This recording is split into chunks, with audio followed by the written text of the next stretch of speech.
Hello YouTube, Dom of the Dow here, and today what I'm bringing for you guys is the next update coming out for For Honor. Actually, I wasn't anticipating on doing this video today, but they actually released some pretty good stuff during the dev live stream of the next update that's supposed to be coming out on Thursday. So I'm just going to go over the good stuff here, and I will link the patch notes down in the description so you can check those out if you want a list of everything they're fixing, but they're doing, you know, a whole bunch of good stuff.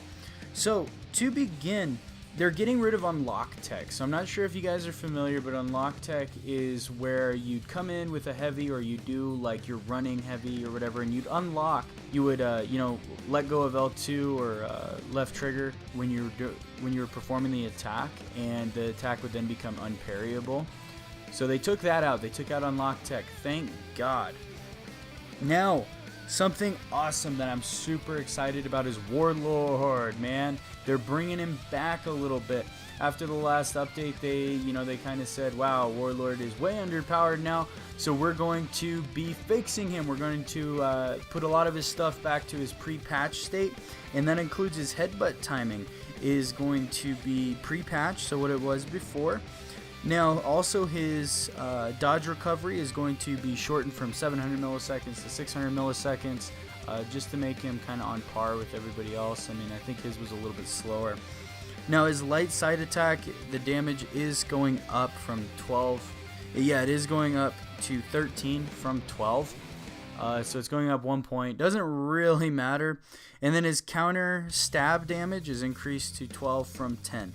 And I'm super happy about these changes. I mean, they don't bring the character back and make him god tier, but they definitely do make him, you know, better and more viable. Now, another thing that is awesome, they are nerfing the crap out of Centurion. Finally, thank God they're doing this. His charged heavy attack range was decreased. It was at 5 meters, now it's at 4.25. Not a huge difference. I still think that's a pretty good chunk of space, but it's just not going to make it completely ridiculous. And then his charged heavy finisher range was decreased from 5.7 meters to 4.75 meters. I think that's pretty good, because there were a lot of times you try to dodge backwards, you try to dodge to the side from that, and it would just catch you even though you were so far away. So thank God they're fixing this. His jabs will not stagger you on the wall anymore. So if he punches you with the jab and you hit a wall, you're not going to be stunned on that wall anymore, which is great. So you're not going to be caught in any like infinite chains or anything when you're in 4v4 and up against 2 Centurions.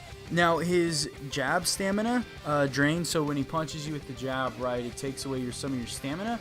That is going to be decreased. So the amount of stamina that you actually lose is going to be decreased. Previously it was at 40, and now it's going to be at 30. It still takes out a good chunk of stamina, which I still think it's a little too high. I think it needs to be taking out like more like 25, maybe 25, just because of how he can chain off of that jab, and he can chain into the jab. I still think it needs to be lower, but you know, at least it's something.